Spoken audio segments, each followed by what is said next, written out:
Be sure and tell them Large Marge sent ya.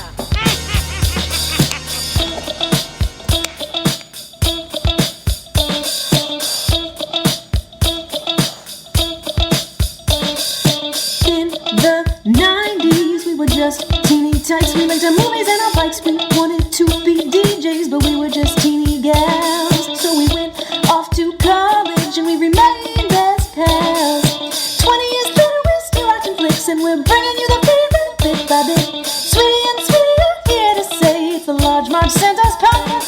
Hey. Hey guys, welcome to the Large Marge Santa's podcast, your favorite podcast where two sweetie sisters talk about their favorite flicks from childhood. I'm Sweety with a Y. And I'm Sweety with an IE. And they say it's my birthday. No. They say it's a birthday. Hey guys. Happy birthday to you. I'm partial to the Stevie Wonder one. Happy birthday to you. Yeah, I kind of remember that, yeah. Yeah. Anyways, hey guys, it's my birthday. October 14th. What? I am 34 years old. Hey, you made it past the Jesus age. Congratulations. I know. I'm so Big glad. ups. Darn, I really wanted to be a spiritual, religious figure. No, that would have been fun. Yeah, but it's too bad. a weird year to have a birthday, but we're all going to go through it. So Unless you were born in January or February. it's still going to probably still be going on. That's true. I was thinking I'm probably going to have my birthday again in quarantine, and it's just, wow, Bullshit. that's depressing. Yeah. What is that? Horse Very shit. depressing. Anyways, Right. Sweety, as a present, as one of many presents to me, said that we could watch one of my favorite movies from my birthday weekend, what is also a spooky film to fit our spooky month theme. So I picked Psycho. Oh, yeah, she's a psycho. She's more than a psycho. Oh, is that? It's like a current song. Oh, yeah. But Okay. That's what I thought. But I was like, It's called Sweet But a Psycho, but I changed the lyrics. I'm just trying to be clever. That's what I thought. Yeah, so real OD this time. Though we have done some old classics before, so, not new to the podcast. Do you remember the year this is made? Sweetie? 1960 Correct. by Alfred Hitchcock. Correct. And, I have a lot of memories attached to this movie. And Sweetie was lucky enough to have experienced the first time also. We both saw it for the first time together. Really? You have to refresh my memory on that one because I don't remember. Here's what I remember. Nothing sacred. So we got this from the library. No? Because Well, I remember. I did after, but the first time we Okay. saw it was not from that. It was in Florida. Oh, okay. Kind of remember that now. So Psycho reminds me of this section of the library where they had all these Alfred Hitchcock movies in the black boxes in this special section. So that always what it reminds me Yeah, of. but because I went through a phase where I would get one or two every time I went to the library, and I watched all of his movies that way. Pretty much big fan after this family trip to Florida that we took.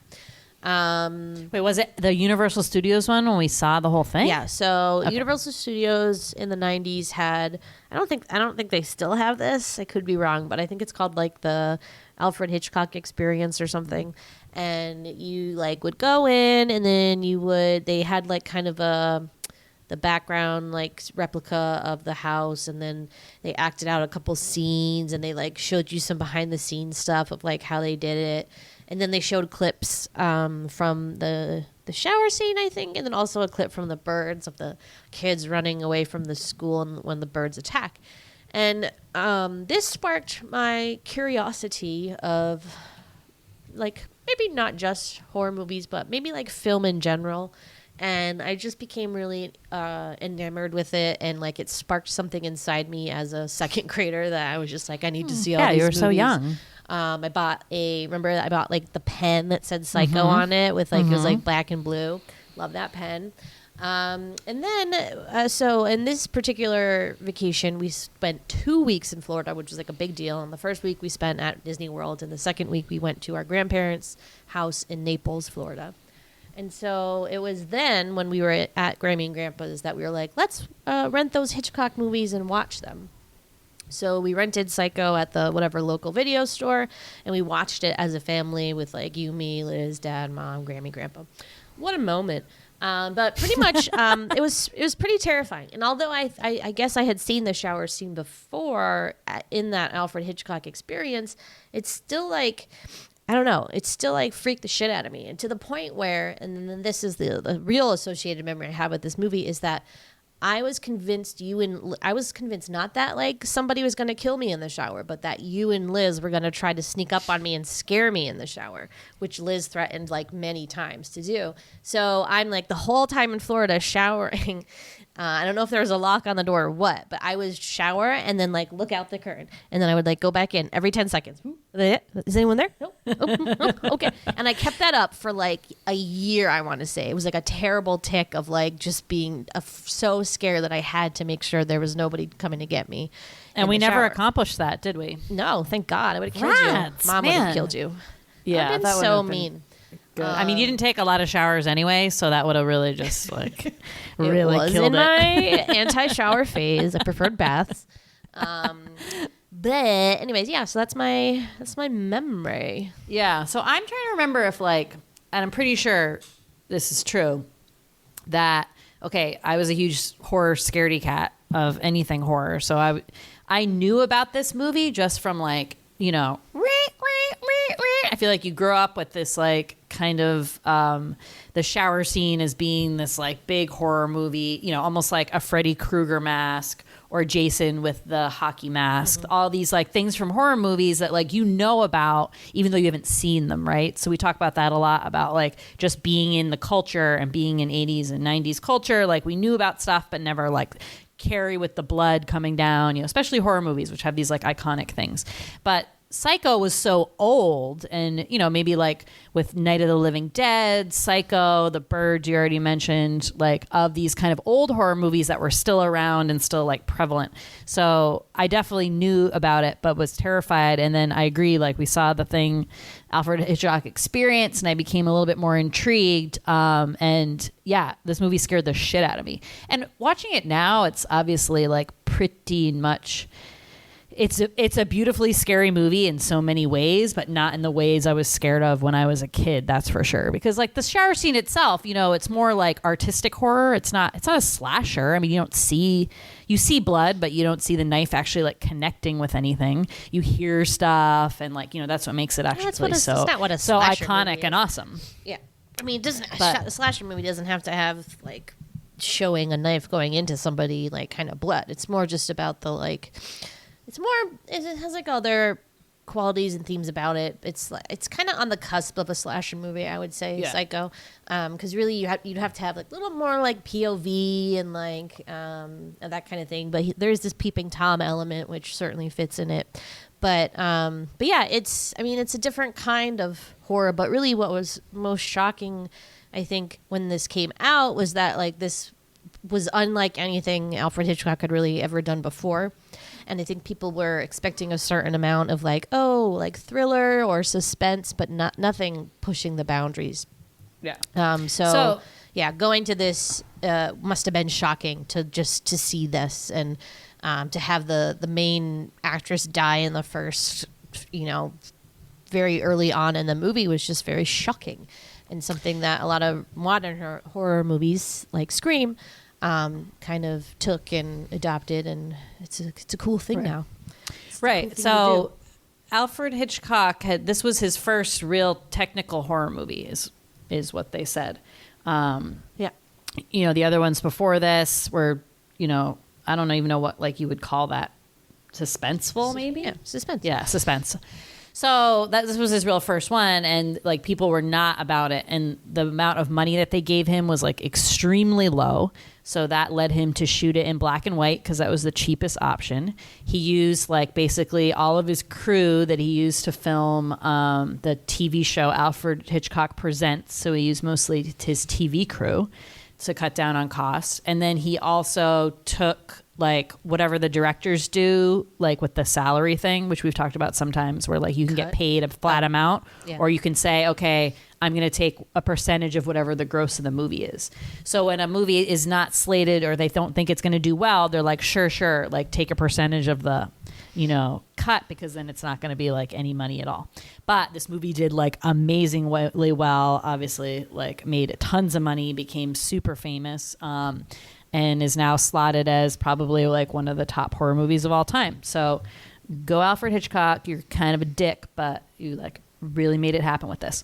So in this movie you have, as Sweety just said, kind of the star who gets, spoiler alert, killed off quite quickly, Vivian Lee, Janet Lee. That's funny. I was reading the trivia and I read that that's not her real name, and they she didn't think she should go with Lee spelled Leigh because it would be confused with Vivian Lee. Okay, sorry. So she was married to Tony Curtis, and they made Jamie Lee Curtis, fellow Scream Queen. Anthony Perkins as Norman Bates. And who else? Vera Miles, I guess, is the other sort of big name. The sister. And then I don't know, I forget like who the hot boyfriend is, but I don't know if it's like person of note. Yeah, I don't know. Yeah, so pretty cool. And we had 2 Oscar nominations come out of this one. So for Best Supporting Actress for Janet Leigh, and for Best Director. So Hitchcock never won Best Director. The actual award was nominated, I forget how many times. I think they said 6. So it created waves, and it made tons of money, and it made him tons of money, and I think people went pretty like gaga for this. I read this thing that said that so I guess in old movies they would just like show movies basically like all day in a theater, so people were kind of like wandering in and out of the theaters like all the time. Mm-hmm. And for Psycho, Alfred Hitchcock made it a point to be like, okay, you have to start this movie at a certain time, and then you can't let anyone in after, because I want everyone to have like the full experience. And then before the movie in the lobby, they would play like a song that would be interrupted every couple minutes, being like 5 minutes till Psycho, like 3 minutes till Psycho, to like count down to make sure people got in there and sat and stayed, so they could have this like whole experience. So he had like a real idea of how he wanted this to be viewed. And yeah, I think it was like, like you said, like nothing anyone had ever seen. So, I don't know. I mean, I have so much trivia, so I'm going to sprinkle some now, but then some later. There were 3 sequels to this movie. Did you know that? Yes, unfortunately. I've seen. Have you watched them? No, but I remember seeing the VHS covers in the video store is probably the closest. Yeah. I did not know that, but obviously every successful horror movie, they always try to like make franchises out of it. So there was Psycho 2, Psycho 3, and Psycho 4. Those came out in 1983, 86, and 90. Obviously all around Norman Bates, like, getting out of the hospital, a mental hospital and whatever. And like the last one, like he actually has like a kid, and the last one is about like his offspring and like if they're going to be crazy or not. Like, whoa. Then there was a movie, total flop, called Bates Motel from 1987 about Norman Bates' roommate in the psychiatric hospital, and Norman Bates has died and leaves the Bates Hotel to this roommate. Lori Petty is in it. I guess it was like terrible. Wow. It was the only Psycho like version of Psycho Anthony Perkins wasn't involved in, and it wasn't any reason why he wasn't, but he was like, I watched it on TV and it was terrible. There was the 1998 remake, which I did not realize was a shot-for-shot, just colorized version by Gus Van Sant of the original, which is like, what the fuck are you doing? So annoying. With like Vince Vaughn as Norman so Bates. Vince Vaughn. Silly. Anne Heche as Marion. The sister was Julianne Moore, and Viggo Mortensen is the boyfriend. Like, okay, like cool casting for 1998. I mean, yay. Remember we talked about how Anne Heche had like a moment? That was totally her moment. Brief moment. Yep. And then they made that Bates Motel show, which I don't know if you watched any of that or had seen I watched any a of it. couple episodes, I think. That was pretty good, but I guess it got really good by then. People were really into it, really talking about it, excited. So, yeah. I mean, the backstory is one thing, yeah, that I think definitely like I'm stuttering today, deserves like a prequel, because there's obviously a lot to unpack there. You do like figure out very, high level what happened to Norman at the end, but that's a lot to unpack there. So that's cool. I'd like to like see that and see what's up with the Bates Motel. But yeah, so Alfred Hitchcock took it based on this book. And he made a point of buying as many books of this. I forgot what the book was called, but it was based on that murder serial killer, Ed Gein, who I read about him. Oh my God. Don't do it, guys. Fucking terrifying. He's basically a mix of like Norman Bates, what's his name? Buffalo Bill from Silence of the Lambs, and like, he was like stealing women's bodies from graveyards and like cutting off different parts of their body and making them into like just like talismans like in his house. One was vulvas. I know. He was cutting off vulvas. So fucked up. Yeah. He's fucked up. Like So, there's a bunch of serial killers in movies that are modeled after him. Oh my God. Yeah. But he had like a mother thing. So he was doing it basically to make like a woman suit, kind of like Silence of the Lambs, but like for his mom, to like kind of like recreate his mom, I guess. Like totally fucked up. Anyway, where was I going with that? So this book like was kind of based on him. And anyway, so then Psycho was made from this book. And so, Hitchcock was very, very wanted to make sure no one knew the spoiler of this movie, because obviously the ending is so cool. And so he not only swore his cast to secrecy, but had the script, hid the script, pages of script till the end, so that like nobody would know what the ending was. And then of this book that it was based off of, he bought like as many books like that were in the world, so like no one could read it and figure out like what the plot was. Smart stuff. Wow. Yeah. But yeah, I guess it worked. I know. So because you like, I'm trying to remember, was I like when I first saw this surprised by the ending? And I think I really was. Well, yeah. Well, I was trying to remember, like in the Alfred Hitchcock Experience, like didn't they act out the very end and some guy had like a blonde wig on and like came running through the door with like a dress and a wig on? No, I only remember the shower scene that they did. Yeah, I guess that's the only part I remember. The shower scene, but yeah, I guess I was surprised and like not sure like how it could be possible, or like I don't know. Yeah, I remember being like slightly confused.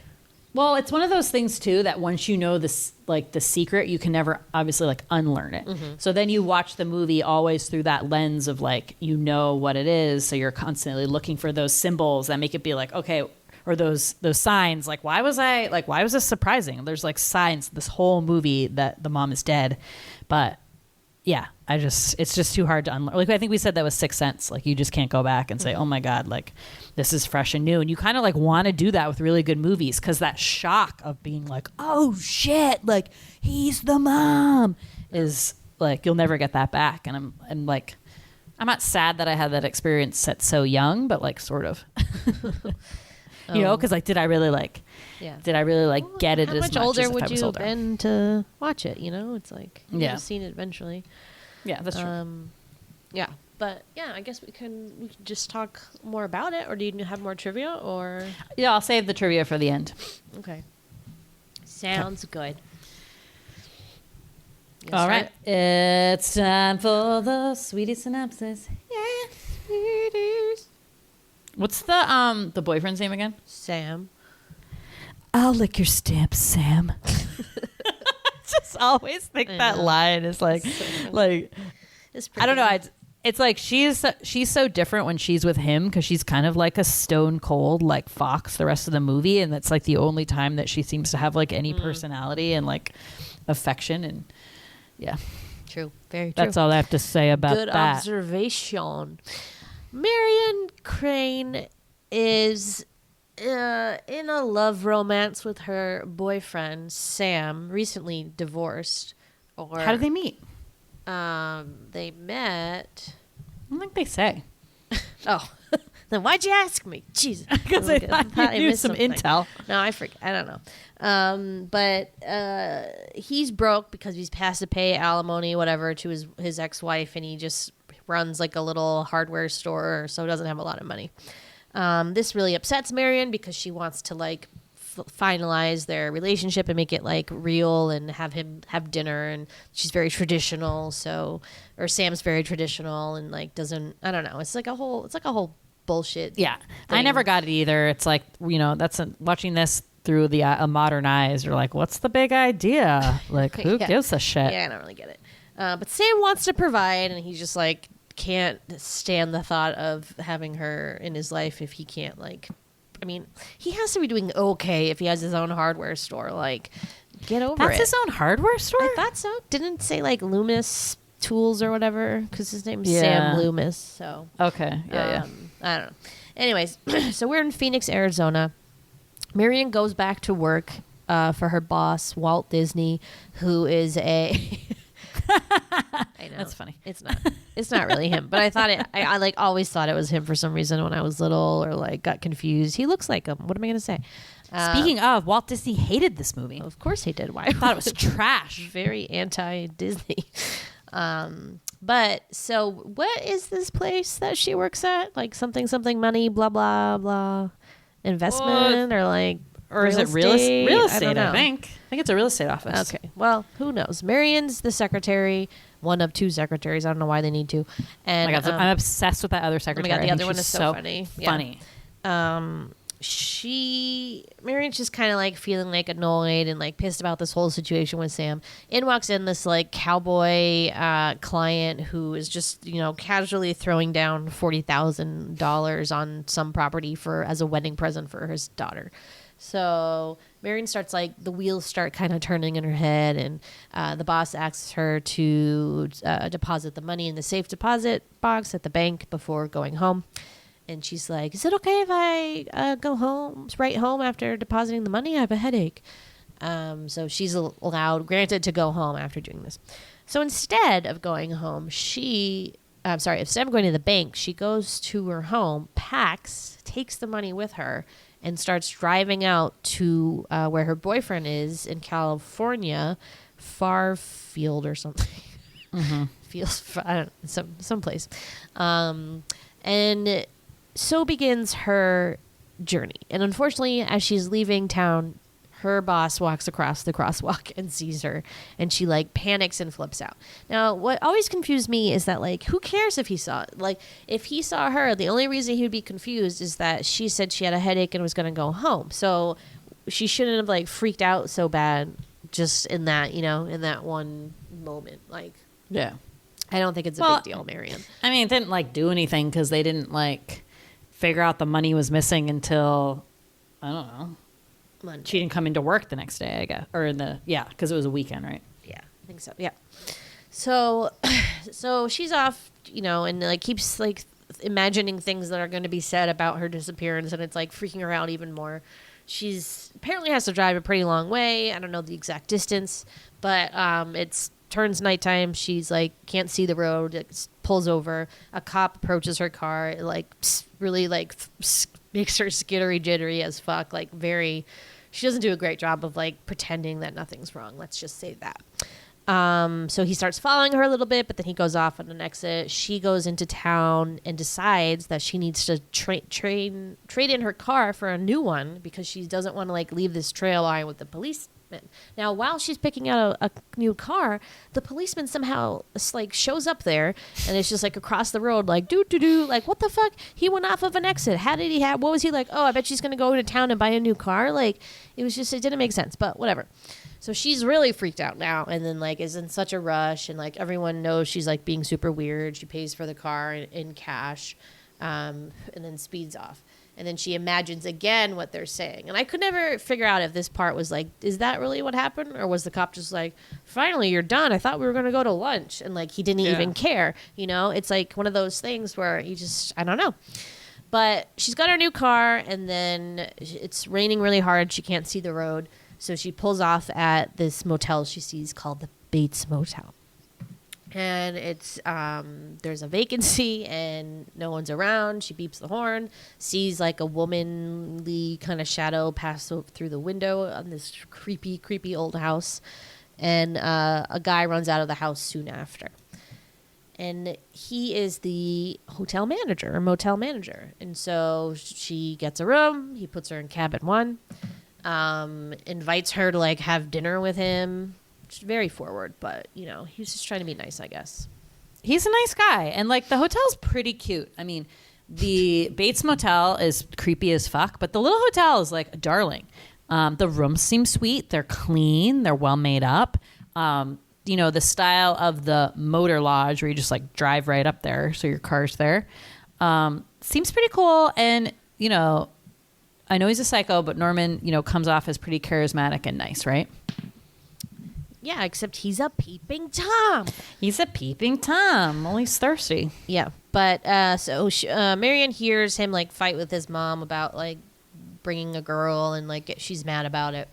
So he brings what is, I guess, dinner down, but as far as I can tell, she just like butters bread and like eats a piece of it, and that's her. What is it? A tuna sandwich or something? Oh, is it? I don't know. Oh, I never feel knew. like it's I a don't tuna do they even sandwich. say what it is? I thought she was just like buttering a piece of bread and eating it. But they have this weird conversation where he's basically like, "Oh, my mom's crazy, but like I love her. She's my best friend." And Marion's like, "Maybe you should put her away." And he's like, "What? Why? Why?" And he gets all like crazy. So she's like, "All right, I'm gonna go to bed. See ya." So she goes, takes a shower. As she's taking a shower, that old lady figure again, so this like perfectly old lady silhouette creeps up, pulls the curtain back, and it's like, and then kills her with the knife. And Marion dies in the bathroom with the shower still running. Very sad. Then we hear Very Norman sad. like, "Mother, what have you done? Blood, blood," and then like runs off and then sees Marion and like cleans it up. So then Norman kind of does like, you know, the cleanup situation, takes a mop, cleans it up. Seems pretty easy to get rid of blood in black and white movies. I don't know. I always just thought it was like, oh, no, that's it. That's all it takes. Like, Yeah, doesn't even he seem like- is like couple swipes of a mop and like Yeah. wipes down the tub. He's like, good as Doo-doo. new. Yeah, cool. Rolls Marion up in the shower curtain, puts her in the trunk, packs all of her luggage up, including the $40,000, Including the that he money. doesn't even realize is there, and then dumps her car off in this like bog, and it sinks, and then that's it. Hell of a bog. That thing eats that car in like 2.5 seconds. Or like a bunch of other cars too, right? Like That's a it's horror movie in crazy. itself, that bog. Scary. The bog. Psycho 2, the bog. The bog. But yeah, so that's kind of the end of the first act. So, what happens next? So, Or you don't know? No 'cause one's you heard just from- watched the highlights. excuse me, I've seen this movie like 100 times. Marion, obviously, no one's heard from Marion in a couple days. So she has a nice sister. I'm imagining a relationship like Sweety and I have, where they're in touch every day. And if you don't hear from them, you're like, my sister's dead. I think they live together. Yeah. Oh, they live together. Okay. So, and then also, what's his face? Hottie with the hardware store. Sam hasn't heard from her either. I don't know like how often they were in touch. I don't know these 60s relationships. You know, you couldn't text. You got to call every day. I don't know what's going on there. But they're concerned. So the sister must have called around and found out she didn't show up to work. And then work is like, hey, she also has like money, right? Yeah. So she goes to Sam's hardware store in California and breaks the news to him. Meanwhile, some sketchy private eye, Arbogast, best name in the world, Arbogast, I just love saying it like that, is also following Sam because he thinks like, you know, something is going on with the money and they're in it together. So he's like inquiring with the boyfriend as well. But who hired him? The employer? Her old employer? Yeah, her old employer. So then they start to go on a little bit of a mission trying to determine like where she's been, right? So they do they find out she went to the car delership? No. I don't think so. No. Yeah. So they don't All know they where she's know- like yeah. been at all, except so then the private eye does his job basically and like figures out is going along the hotels on the stripper road where she would have driven, right? So he like puts two and two together and says she must have been going to see her boyfriend Sam in California. This is the route she would have taken. So he goes and stops at all the hotels and stops at the Bates Hotel and asks some questions. So Norman is there. He's really nice. He denies it at first, but then is like, oh yeah, she was here. So like red flag. Hello. they learn she signed in under a different name. And I think, does he go and check the room? No. He just like gets a couple of answers out of Norman, how she stayed. They had sandwiches. She left in the morning, whatever. So that's all that they know. And then they touch base. And this is the part where I'm not totally sure of the timeline. I mean, I know what happens, but because when is the part where they get the sheriff involved? So Arbogast calls from the payphone and is like, hey, like I'm at this hotel, like the Bates Motel. Seems kind of weird. The guy's like pretty sketchy. I'm going to go talk to his mom because he seems to be hiding something. So that's the last they hear from him. And then Arbogast goes into the Bates house to try to talk to the mom. He's creeping up the steps, like being pretty much like a super. Like you can't just like walk into someone's house and like creep around, whatever. And then a figure emerges from the side and stabs him a couple times and pushes him down the stairs, and then stabs him at the end and kills him. So it's been however many more days, and the sister Lila is getting more worried because Arbogast hasn't given them an update. So they decide to go to the town's local sheriff, and then he's kind of like, oh yeah, I know Norman, like he's a nice guy, like sad tragedy, what happened to the family, blah blah blah. And they start talking about this like woman, and Sam had been to the hotel briefly too to just like see if he could figure anything out. He also saw the woman in the Bates house, and he like yelled out and she never responded. So the sheriff's like, he's like, that's really weird because Mrs. Bates has been like dead for over 10 years. And then they tell the story about how like her husband, Norman's dad, died when he was 5. The mom remarried, and then like that husband met a tragic demise as well. I don't think it was her husband. Because he was remember the story is that it was like her boyfriend, and she found out he was married, and so she poisoned him and then poisoned herself. When did you learn that? In the movie. When? In the movie. I don't remember them saying sheriff's that wife. detail. That's what the sheriff's wife says. Huh. Murder suicide. So that's the story they have, and so they're like, well, if you saw who'd you saw, yeah, she's been dead for like 10 years. Right. So, but they have like 2 people like confirming that like there's some lady there. So like, what the hell's going on? So then the sheriff goes in the morning and talks to Norman, and like everything's fine. He checks it out, whatever. And so Sam and the sister are like, hell no, like we're going to check ourselves. So they go there to check it out further and pretend to be like a couple checking into the hotel. So they end up getting, finagling it away to get Marion's room because they figured she was probably in room 1. That she notices one of the keys is missing, so I think that's why she thinks that. Okay. So they go in there and they find some ripped up paper with some figures on it flushed down the toilet, so they know that she was probably in there. It looked like her handwriting, and she was doing like, I forgot what she was adding up, like the money she had taken. How much money for like the car, so like how much she needed to put back in the right. I don't know if she was having second thoughts or like who knows. Yeah, so now they know what's up. So they're like, okay, like you distract Norman, and I'm going to go talk to the old lady. That's what the sister decides. She's a very brave sister. I love that sister. She's like one brave cookie in this. Mm-hmm. So she's like, I can take an old lady. So she goes up to the house, and she's kind of like creeping around. She goes into the old lady's room and sees like, what, looks like an old lady's room. There's a bed with like a body dent in it. So, okay, she like feels it. Doesn't feel warm, I'm assuming, but she's like, okay, something's a little sketchy here. Meanwhile, Sam's talking to Norman. He's getting a little bit hot-headed, a little flustered because he's asking him some pressing questions, and Norman decks him with like a paperweight or a stuffed bird or something. I don't even know. The guy's like crazy taxidermist, obsessed with birds, and he runs up knowing that the woman, the sister, is at the house, so he doesn't want her to find the mom. So he comes into the house, and she's kind of like hiding underneath the stairway. So he goes upstairs, and she goes downstairs into the fruit cellar. Oh, the fruit cellar. Tiptoes in the fruit cellar, puts on the sketchy light bulb, and there's an old lady sitting in the corner. Oh, thank God. Finally, we can finally make sense of this all. Mrs. Bates, is that you? and does that thing where you like, I don't know how this works in the movies, but they like touch somebody's shoulder and like the whole thing moves. Yeah. Like They what's turn up around with that? perfectly to exactly where you need them to go. Yeah.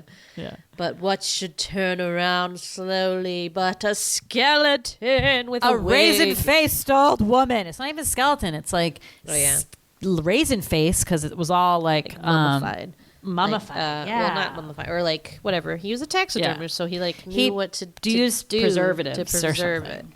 Yeah. But yeah, and then So yeah, that bitch is Norman dead. busts out of the door in a bad wig and a dress and a knife and is like freaking out, and there's like a woman's voice somewhere, and you're like, what the fuck is going on? So then Sam comes in, and I guess he regained consciousness like right as soon as he got hit, and he saves the day. Then we're at the sheriff's office where a Hold on. psychologist. My favorite part of that scene is like Norman's face when he's like, He's like freaking out. He's like Yeah. freaking out. I know. It's pretty funny now. But the psychologist like goes to talk to him, and then he tells the group the story. So he's like, Norman's not really Norman, not anymore. I don't know if he ever was, or like something. I don't know. But essentially, Norman killed his mom and her lover, whatever, and that's kind of like when he broke and started having like this dual identity of like his mother and himself. And his mother was always controlling him, even when she was dead. And like anytime a woman came into the picture, the mother side would get jealous, and then it would like spark to life, and the mom side would come out. But I guess over time, it just seemed like the mom was just becoming more and more a presence in that personality, to the point where it was like mostly the mom. So at this point now in the story, he's completely turned into the mom. And now there seems to be no more Norman left, just the mother, and he's completely like taken on that persona. So here they also find out he killed like 2 other women, and their cars are in the bog too, and like it's this whole thing. So then it ends on Norman talking in the mother's voice in the cell and just being like, I wouldn't hurt a fly, and then that's it. Good stuff. Shocking. Little controversy now. Because of the way that they refer to him as like you see a transvestite, and like this whole concept of like a man being mentally ill and like dressing up as this other sex who needs to kill somebody dressed as a woman. It's like, it's a little offensive. But so that's the movie. Yeah. Good stuff, guys. Good stuff. Yeah, I mean it's classic. It's really good. I remember I watched it with Jimmy like a couple months ago, and he hadn't seen it. When had you seen it, hun? Like a long, long time ago? Oh, he had never seen it. Oh yeah, that's what was so exciting for me, because I was like watching it with someone who had never seen it. So I was like so into their reaction, seeing if it would be like surprising or not, the ending, if he like got any of the little hints that are kind of dropped about, that it's Norman and not the mom kind of a thing. Because there isn't really like hints necessarily. I mean, once you find out she's actually dead, I think people start to put 2 and 2 together, and they're like, wait a minute. Because like, who else could it be? Right. Yeah. Doesn't make sense. Something's not adding up.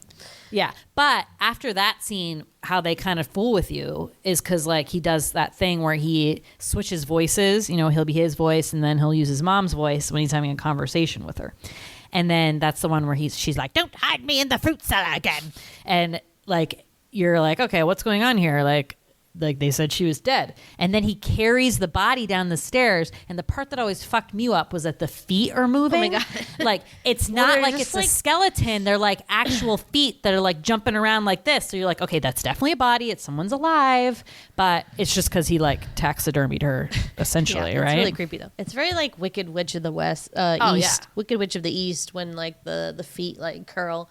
It's very similar to that, but yeah, and it's like all those creepy little touches. Down to like when the sister goes in the bedroom, and then there's that like sketchy bed with the dents in it. I hate that part. God. That part's always so just creepy, like and it's just all like that, it's the those, like, weird little biggest things. indent I've ever seen, and like Yeah. it's like, how is that possible? Like the body has just been sitting there for 10 years, I guess. Yes, that's like what would make an indent. And there's like not a stain or anything on the bed. It's interesting. And obviously like Norman's thing when he comes in, like you said, with like the weird dress and like the hair, all like the wig like half on, and he's like screaming like a woman. To put it on all the way. He didn't have time. I know, he was but like rushed that job. must have been so fucked up to be like Marion, and you're getting killed, and you're like, okay, why does that Or, guy have an old lady wig on? Any of the people getting killed, like what the fuck? Like, you're just like shocked. You're like, what's going on? Like before you get hacked to death. But yeah, solid movie. Like not my favorite Alfred Hitchcock. That goes to Rear Window for me. But yeah, so good, and like just like a beautiful movie in general. Just like all, I said that they had made it black and white because it was the cheaper option, but turns out to be like make such, I think, more like successful movie. The music is a thing that's always talked about in this film. The guy, like Alfred Hitchcock, was so impressed with the score for this. He paid the guy like double what he was going to pay him. It uses only stringed instruments, like very effective, right? It really roused me up. Oh yeah, it's just, I mean, I'm surprised that guy didn't win an award. I think he was nominated maybe, but wow, so good. Okay, so what would you like to talk about, pre-birthday girl? Well, as you know, I enjoy horror movies, and I was telling you that this is probably my second favorite horror movie of all time, probably because of just the memories and the impact it had on me as a young child. I think it's very important in that way, and so I've always just held a special place for it. But it's just a great movie, and I love watching it in October, obviously, because it's like, I don't know, I think black and white movies are just very like crispy or something, and like very like conducive to like horror movie watching moods, and I don't know, I just always take great pleasure in it. But there's just I mean, again, this movie just started a whole thing of like reading about film, and I got this big like Alfred Hitchcock book for Christmas like shortly after this that had all the movies and like wrote all this shit, said all this stuff in it, so I became like our family's like Hitchcock expert essentially, and it was just super fun. Every family needs one. Every family needs one, and it was me. So yeah, it just has, if anything, just a ton of memories, I think, as a whole. And that's it really. It's beautiful. Okay, a couple of my thoughts, and then we'll go into some more trivia. And then I'm going to do a super special quiz for the birthday girl. All right, so this I remember watching this as a little girl and being just really taken aback by the pointy bras. Okay, the pointy bras like really fucked me up, because when you grow up in an era with non-pointy bras, you're like, what was going on with those? So there's two scenes where you see Marion in a bra. One, she's a white bra, and then when she steals the money, she's a black bra. So that was done on purpose, and very like, Hitchcock did a lot of, I feel like, simple stuff like that was really effective, but it's like, okay, to show like the progression of this character just even with colors, and he's using a black and white movie, so that was really easy. So like she's in a white bra in the beginning, she's a white purse, and then after she steals the money, she's kind of like fallen angel. She's a black bra and a black purse, right? But I was just so struck by the way that bras used to work back in the day. Like, what were those? I don't know. They thought, why do people want a pointy boob look? Well, I think, wasn't it because they were like designed by men? So like, I it think was so. Not a realistic shape of what a boob was or whatever. I think it's something to do with that. Who wants cones? Yeah, Just terrible. Nobody. Okay, and the other thing that stuck out to me, and just on this rewatch, I realized it. Who gets into the shower and then turns on the water? Okay, we've definitely talked about this before. We've talked about this in another movie, but I'm not sure which one it is. Does anyone do that? If you do, I know. like, we let me about know, the same because thing. You're crazy. It's I mean, who knows what the temperature of the water is going to be? I know. You're taking a real chance. And that's why I didn't. That was the most unbelievable part of this film, because she turns on the water and is immediately like, like, what a great shower. I'm like, there's no way that was the perfect temp. Yeah, it doesn't have to warm up. Like, what's going on with that? I know. Totally unrealistic, Hitchcock. You got to relook at that scene. Bullshit. It's not the guy in the old lady wig. It's the shower. Okay, so on those lines with the shower scene. So Janet Leigh, star of this film, was actually fine doing the shower scene. She was pretty comfortable with it. They used a body double for like the more naked shots. So anything that used Janet Leigh's face, it was her. But the body double was this woman, Marley Renfro. And she was only paid $500 for it, but like, what a cool claim to fame, being like, that's my foot, that's my calf, that's my back, that's my butt cheek. I don't think they did a butt cheek, but still it was like, partially naked woman. So Janet Leigh was fine doing the shower scene, didn't really spook her, but then she saw the movie and realized how vulnerable women are in the shower. And then from that day on, only took baths. I mean, I think anyone's vulnerable in the shower, really, when you think about it. But yeah, interesting. Yeah, wicked spooky. So Janet Leigh did film, some of the scenes in the shower, and they used moleskin on her, which is like basically like flesh-colored a Band-Aid almost. It's kind of like fuzzy. I mean, it looks like skin a little bit. I used to use it to cover my blisters in ballet when our point shoes. We used moleskin, it was called. Anyway, it's like an adhesive, so the hot water of the shower made it like fall off. So by the end of all these, the shooting the shower scene, like all the moleskin had fallen off. So I think she was naked like for a part of it, and that was the scene that they ended up using, or one of the takes they ended up using when she was without moleskin. Now you can't see anything. I mean, they don't, I mean, you'd have to like really, really look just hard. Very blurry. It's not like Oh yeah, and it's like we said, it's artistic. I forgot. They say it's some trivia fact, like how many shots they used. It was like 70 or 700 or something. I don't know. Because they were shooting from all different angles and the knife going in different ways. And then they just cut it a bunch of different, cut that all in. And then you have this scene. But pretty cool. Pretty cool. What else do I got? Oh, yeah. All right. Did you know that this was the first ever U.S. movie, possibly movie ever, that showed a toilet flushing? Yes, I did know that. What? We've come a long way from Dumb and Dumber, guys. That's unbelievable. Like, what's the deal with a toilet flushing? Why couldn't they show that? I mean, I don't think that they couldn't. I think they just didn't have a reason opportunity to or something. Yeah. I don't know. Yeah, I don't think it was like scandalous.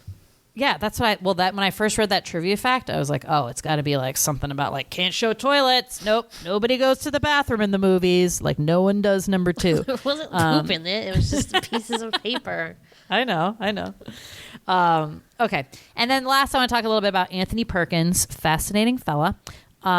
Did you know that he found out? So he had AIDS and he died in the 90s, I think. 1990, I think. But he found out he had was HIV positive from the National Enquirer. He had like palsy in his face. So one side of his face was like drooping, or he couldn't feel it. And so he went to the doctor, and National Enquirer stole his blood, tested it, found out he was HIV positive, and published that in their fucking newspaper. What the hell? So that's how he knew. Now he like thought he got it. Like he assumed that he had it, but he like didn't tell anybody except his wife, because he was basically like closeted about, like a lot of actors of this generation could not be gay. It would have killed their film career. Obviously, it wasn't acceptable. So he was. I think he had said he is bisexual, but I think he had a lot of male partners and a lot of affairs with men, and even despite being married. So poor guy, but he had like a pretty good career. I mean, he was 60 by the time he died. But this movie really typecasted him, so he couldn't really get a ton of roles after this, because everyone just, you have that iconic character and you're like, oh shit, that's Norman Bates. So like anything he was in, they just would assume he was like a Norman Bates person, or in your mind, you do that. But he didn't regret it at all. Like I think him and Janet Leigh both kind of were always known for these roles, and they, they'd rather be known for like a famous classic movie than get to do a ton of roles and not be famous at all, known for something so iconic. So I agree, probably. But some people can move away from that. You can be these actors that have these iconic roles, but still, go on to do many things or have even more iconic roles, right? So then the other crazy thing about Anthony Perkins is that his widow was on one of the flights, the 9/11 flights. What? I know. Well, he lived in So P-Town, sad. didn't he? Mom always said that. Oh, did fun he? fact. Oh, cool. Something like that, yeah. Yeah. So seemed like a sweet guy. Love that Norman. He first time he ever had sex with a woman was he was 39 years old. Oh my God. Could have told you he was gay. Normie. Normie. Poor Sweety. No. He seemed really sweet. He seemed like a sweetie. Yeah. I know. Okay, so that's all the fun facts I had. There's a ton out there. It's a good fun fact film for sure. I kind of went to town on it today. Boy. Okay, so Sweety, birthday girl, almost. You are only 2 hours away from your birthday. Wow. Whoa. So, I went through a bunch of different psycho quiz. Some were really easy, like, what is the name of the lead actor? Like, just so stupid. What is the lead actress's name? So I'm not going to do any of that. So I got a hard one. Oh, boy. Average score for this quiz is 5 out of 10. What? Difficulty level is tough. Oh, my okay? God. So see if you can get any of these. God. Number 1. Alfred Hitchcock's daughter, Patricia. So I'm not going to know the results until we finish, okay? Okay. So I'm going through it with you. Okay. Alfred Hitchcock's daughter, Patricia, has a small role in the film. What is it? She is the voice of Mother. She is the other secretary in the office where Marion works. She is the sheriff's wife. She's the only woman on the team of police in the psychiatrist scene. This is his what? His daughter? Daughter, Patricia. Daughter Patricia. Okay. A small role. The voice of the mother. Lila finds something in the bathroom that proves to her Marion was in the Bates Motel. What is it? Arizona newspaper, scrap of paper with something subtracted from 40,000, scrap of paper with Sam's zip code, a newspaper ad for Sam's store. Piece of paper with something subtracted from 40,000. Yep. Duh. What was the name of the cemetery where Norman's mother was supposed to be buried? Rose Lawn, Rose Hill, Green Lawn, Green Hill. Green Hill? A notorious first-time occurrence in U.S. film history was filmed for Psycho. What is it? Desiccated corpse, frontal female nudity, a toilet flushing, a death with blood. Toilet flushing. Spoiler. In Robert Bloch's original book, Psycho, the Marion character is called Mary Crane. Why was the name changed to Marion? Marion used the pseudonym Marie Samuel. Screenwriter Joseph Stefano thought Mary and Marie were too similar. Hitchcock understood the difference between Mary and Marion. He wanted to name the name that referred to the Virgin Mary. There were 2 women living in Phoenix, Arizona, named Mary Crane. The book Psycho had a Mary Crane and a Marion. Screenwriter Joseph Stefano combined them into one.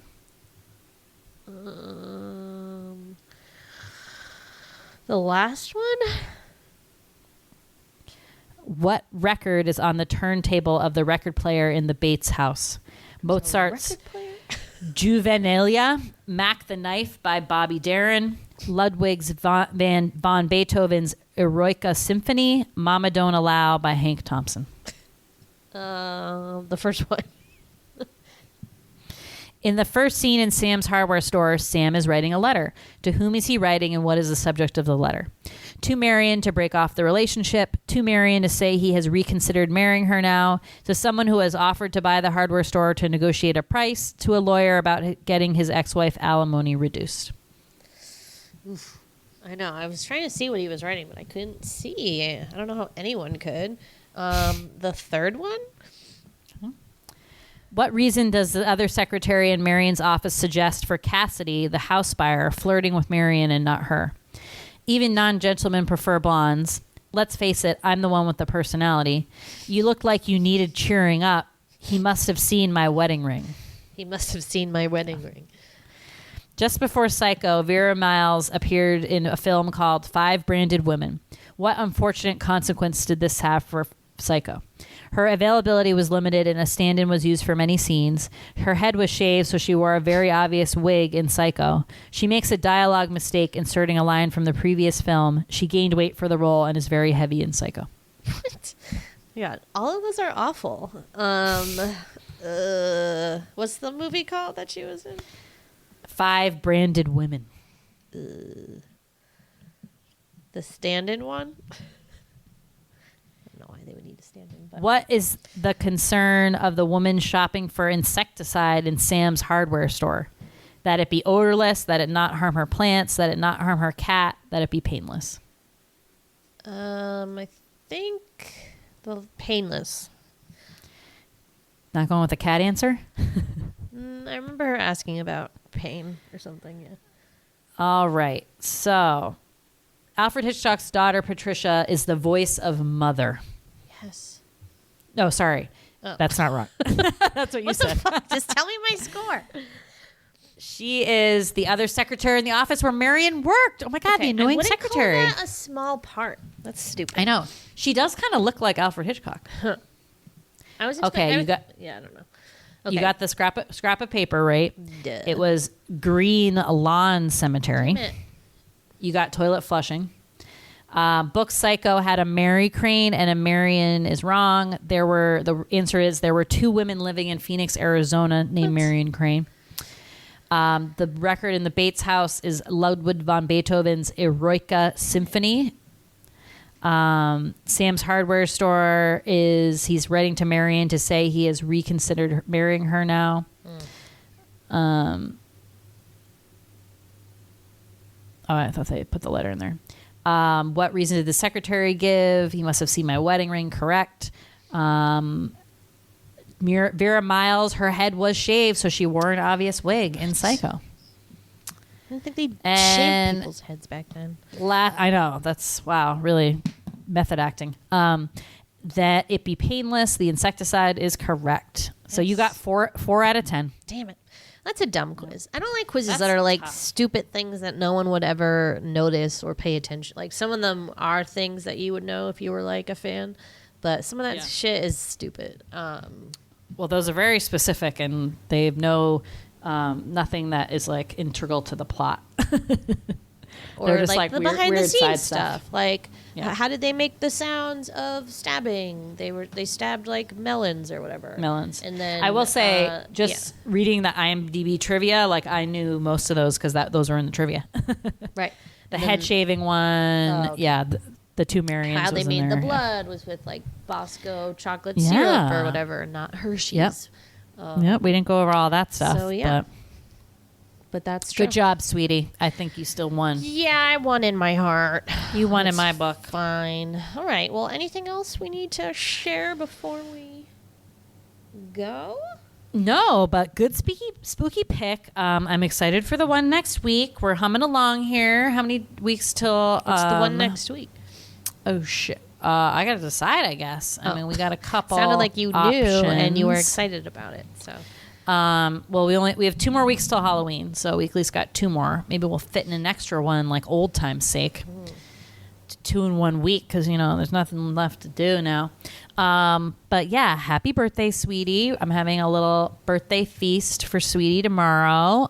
Surprise menu, pop-up restaurant at the Sweety Clubhouse. And I got her a crock pot for her birthday. Sweety, why don't you tell them what was on the card? It's my finest work in a long time. It said, "Sweetie, hope this isn't a crock." Wait, what? Hope this birthday isn't a crock. Oh, hope this birthday isn't a crock. Love, Sweetie. Pretty good. Pretty good. Shout out to when I learned about that expression, "what a crock," from 3 Men and a Little Lady. Yes. Is that phrase still relevant? I don't know. I never hear people use it can anymore, bring it but back. I always think of it, and I think of that movie. Yeah. What a crock. Let's bring it back. Is it like what a crock of? I think it's supposed to be what a crock of shit is Yeah. like the full expression, right? and they shortened it. No, yeah. Sweetie, it's what a crock of butter. What a country crock. Yeah. Is country crock still a thing? Yeah, I have it in my fridge. I like to use it Shit. to butter my bread for grilled cheese sandwiches. Is that margarine? Is it? They I don't- can't they don't believe it's not say butter that style. specifically. Yeah, it's like 40% vegetable oil or something.